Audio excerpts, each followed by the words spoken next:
security will not only focus on the elections.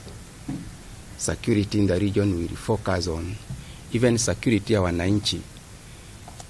Kuna wale watakuwa na shughuli zao za kawaida. The government has a role to protect them. Criminals wasijaribu, kwa sababu kuna hii tabia kwamba serikali is too busy with the elections, so they think there are gaps. There are no gaps anywhere in the region. Angani serikali iko, barabara serikali iko, railway serikali, ni wapi serikali haipo? Hata ukilala serikali inakulinda, si ndio? Pamoja na kwamba Mungu ndiye mlinzi wa kwanza, mlinzi wa pili ni serikali. So can you confirm this to wananchi? Because they are asking me a lot of questions and you guys are there, si ndio? Leo muangazie hiyo, tell them there's a lot of security for them.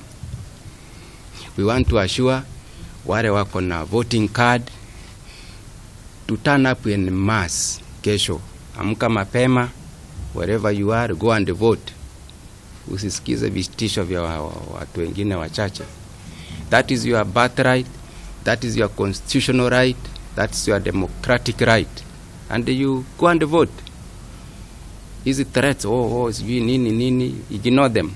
The government is there to deal with the threats. There are those who shall attempt to spread hate leaflets to scare. Waambie wa ignore hizo propaganda. Wananchi should ignore that. Now anybody who is going to be found spreading hate, I think the law atakutana na mkono wa sheria.